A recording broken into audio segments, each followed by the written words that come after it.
Subscribe today to my YouTube channel and listen to Harvest, Book 1 in the Harvest Trilogy.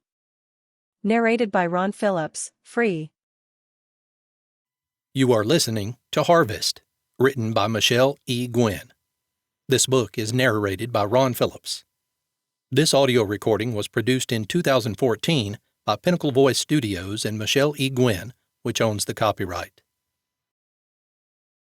"I hate these field trips. Always so dang boring," said Red Graham. Red stood with his arm over the back of the pen, fencing in 50 Black Angus cows. His red hair and freckles, standing out in the bright midday sun, gave reason to his nickname. His real name was Darrell Lewis Graham, but no one called him that except his grandmother. Red shuffled his booted feet in the dusty Oklahoma earth. "At least it gets us out of class, man," Dave Forrester pointed out the obvious to his best friend. "I'd rather be here smelling cow shit than sitting in trig listening to Mr. Jenkins try and explain angles. If you'd bathe once in a while, you wouldn't smell like cow shit, dumbass." Red punched Dave in the arm, laughing. "Shut the hell up, you redneck. If anyone smells here, it's you." Dave covered his nose, trying not to laugh out loud. "What the heck is that stench? You reek." "It's Old Spice." Red pulled his shirt up to his nose and sniffed. "It doesn't stink, dude. It's attractive to the ladies." He ran his hands down his tall, skinny form. "And you know how much the ladies love me."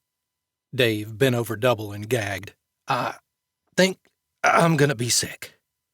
Red kicked Dave in the butt, sending him flying into the dirt. 3 classmates turned and laughed at their antics. Dave sat up and leaned against the fence. "That was uncool, dude," he said, laughing. "Kiss my ass, Dave." Red walked over and put out his hand to his friend, pulling him up. "Come on, everyone's moving into the barn," said Red. Together they followed the group, bringing up the rear while Dave slapped dust off his backside. "What's in this building?" Dave asked. "It's where they house the cows before they load them in the back of the truck and haul them over to the slaughterhouse.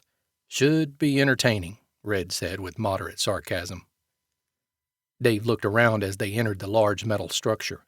The floors were concrete and it smelled like animal feces, industrial-strength cleanser, and hay. The class was standing before an indoor pen containing 11 cows. Mr. Hinkie, their FFA Future Farmers of America teacher, began to speak. "Inside this pen are the next 11 heads of Angus to be taken to McShane's slaughterhouse. Fairhaven Farm delivers about 20 head of cattle a month to slaughter, which isn't much, but since they raise their cattle organically, it's a healthy number for a farm this size. Mostly, Fairhaven makes its money by growing wheat and organic vegetables. They have a sizable farmers market every Saturday. The Angus cattle are just a small percent of their operation." 2 Mexican farmhands entered the pen with cattle prods in hand. A third backed up a flatbed truck to the back of the pen from the opposite side of the barn. As Dave and the rest of the class watched, 2 men began to herd the cattle towards the now open back gate. Red laughed as the shorter farmhand zapped one of the cows on its hindquarters, making it bellow in protest. "Did you see that, man? That cow is already getting fried. Makes me want a burger after this." Red slapped Dave on the shoulder, but he didn't respond. His eyes were drawn to one cow still laying down to the right side of the pen. It was mooing, but not rising.